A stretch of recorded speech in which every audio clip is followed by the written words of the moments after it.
You're watching Bengals Breakdown. I am Tom Downey. Today's show, we're taking a look at 5 different free agent targets at running back. It was floated by SB Nation. They had 5 names who they think would help the Bengals win this upcoming season. Now, they mentioned keeping Joe Mixon and drafting Chase Brown out of Illinois as 2 kind of things as part of the rotation. They did leave out one notable name we'll get to here momentarily, but the main premise was they want to add a pass-protecting running back, i.e., they want to replace Samaje Perine. Now, as I'm sure you guys all know, Perine went to the Denver Broncos, got a fairly sizable deal this offseason as he was one of the best, if not, frankly, the best pass-protecting running back in the entire NFL. That is a notable loss for a Bengals team who love to utilize Perine as mainly that third down back.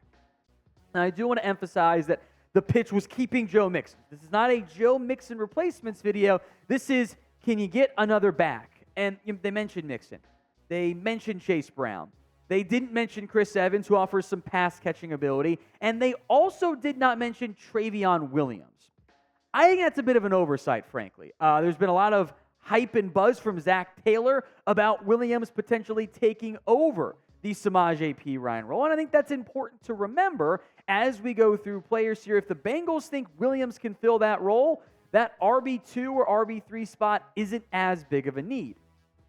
So what do you think? We'll break down the 5 names here in a second. But do the Bengals need to sign another running back? 1 for yes, 0 for no. Go vote in the comment section. The first name on the list, shouldn't come with much of a surprise, Ezekiel Elliott. Of the desired pass-protecting back, Elliott actually does make a lot of sense for the Bengals in this category. That is still one of the few things I think he does pretty well. Elliott overall is not that good anymore. His numbers really declined last year. There are still some truthers. I found them in my mentions on Twitter at WhatGoingDowney that think Zeke's still good or, it was injuries. Well, he's been injured for 2 years in a row now, and he's been a 4-yard per carry back. That does not exactly carry a ton of value. Now, not what he once was. The things that Zeke still does well. Excuse me, that's not very good grammar at all, Tom. Short yardage, pass protection. That can fill a role, but in general, teams also like special teams value in that guy, and that's not what Elliott brings anymore. Now, maybe he'll only sign for a couple million, if that. That could still carry some value. I do think Elliott's among your top 90 or whatever number back you want to use in the NFL. But remember what you're getting. You're not getting prime, top 3, top number 1 back in the NFL. You're getting a guy who should maybe have 100 carries for you all season long. So what do you think? Would you sign Ezekiel Elliott? Y for yes, N for no. This is going to be today's pinned comment. So if an ad comes here on YouTube, that's fine. Ignore the ad. Head down there and let us know. Would you sign Zeke? Y or N? Another notable name here at number 2 on the list, that is Leonard Fournette, who maybe wasn't the best in Jacksonville, had shown some promise, and had a nice little run as playoff Lenny, and then was really bad in 2022. 3.5 yards per carry. I will make note, in the way that you couldn't argue it was the offensive line's fault for Zeke when, his backup, Tony Pollard, averaged over a yard per carry more, and really a yard and a half per carry more. Fournette's offensive line in Tampa was a dumpster fire. Big size, good running ability. He's never been that great of a blocker, although in general, not many backs are. That's why Samaje Perine had so much value and got paid so much by the Denver Broncos. He's better as a pass catcher from that perspective. He offers some good check down value there, good straight line speed. Might actually be a decent fit in the Bengals offense.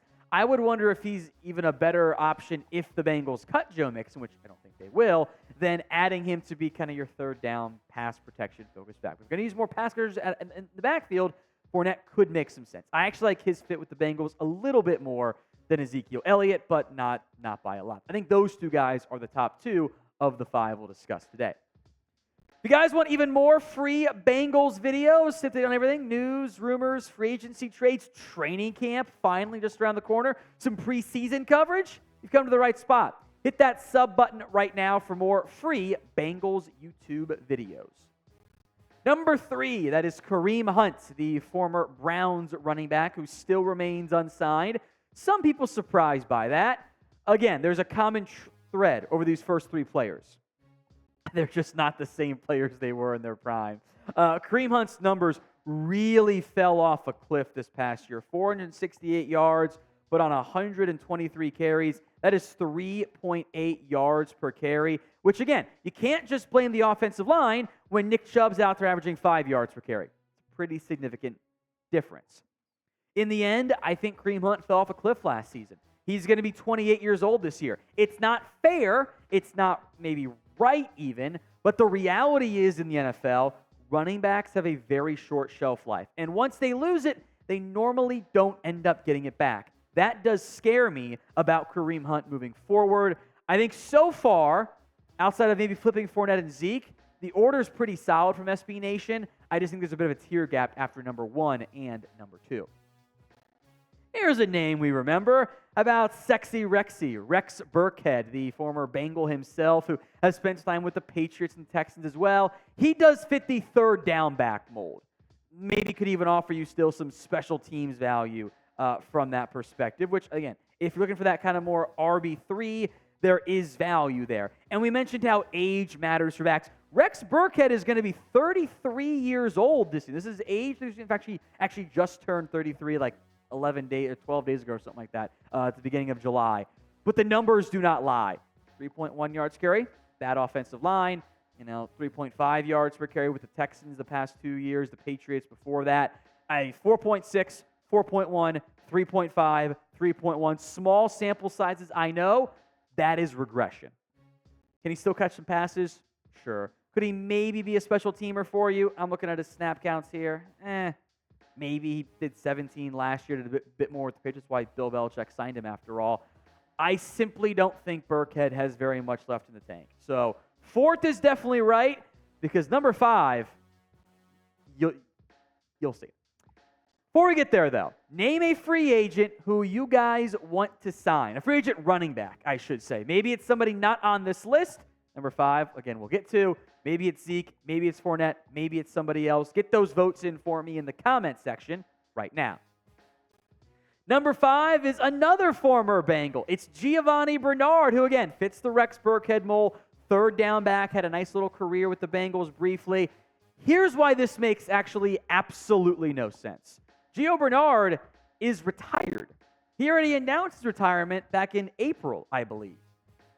So why would he come out of retirement? The pitch from SB Nation was maybe getting to play with the Bengals and that core would bring him out of retirement, which I'm sure Bernard would like to do that. Here's the thing. He came off of an injury last year, wasn't healthy for much of the season. He retired because he doesn't have anything left in the tank and nobody wanted him.